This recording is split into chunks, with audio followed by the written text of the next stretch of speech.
Well, we're out here today at West Snoqualmie River Road Northeast, and we're talking about a project that the county is working on to sort of preserve some of the history of some of the historical roads in the county. I'll start by letting two of the key players that I'm joined by right now introduce themselves.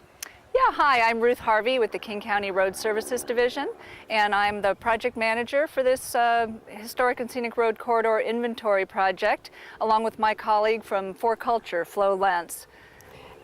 For Culture is involved in this project as the primary contractor. We're actually doing the field work and the historic research and all the fun stuff. All right, well, let's start by having one of you tell me what brought this effort about.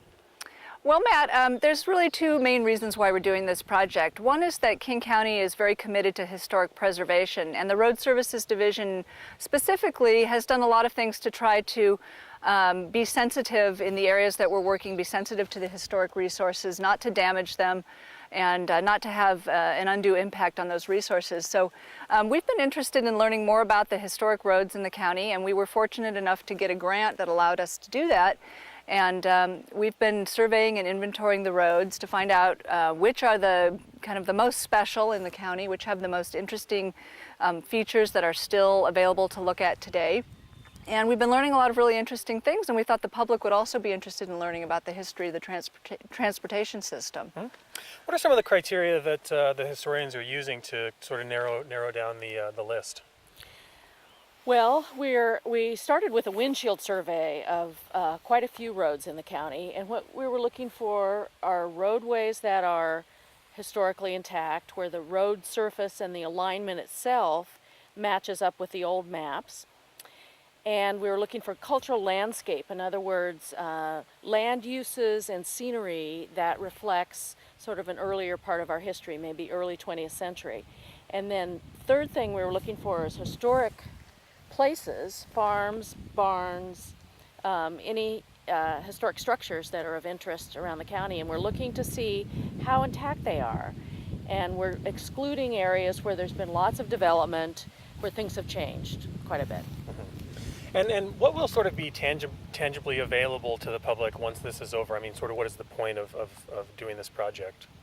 Yeah, well, in addition to providing the Roads Division with the information we need to have the least impact on the historic character of the roads, we're planning to provide a brochure and map to the public, to have information on our website, including a lot of old historic photos and stories about these communities and about how the transportation system helped contribute to the development of the community.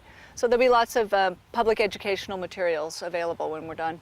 Another thing that we wanted to mention was that King County residents can themselves get involved with this project. How does that work? Well, we're having 3 open houses in July, one on Vashon, one in the Enumclaw area, and one in the Snoqualmie Valley.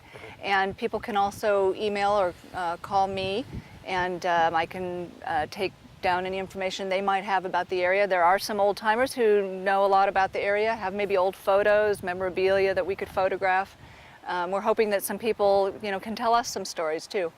And the last thing that we wanted to mention was that this isn't going to have any effect on private property. That's sometimes a concern that people have. Yeah, this project is focused on history, both benefiting us by allowing us to do our job sensitively and to share the information with the public.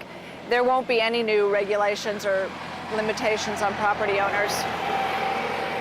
All right, well, Ruth and Flo, thank you very much for joining me today. Yeah, thanks, Matt.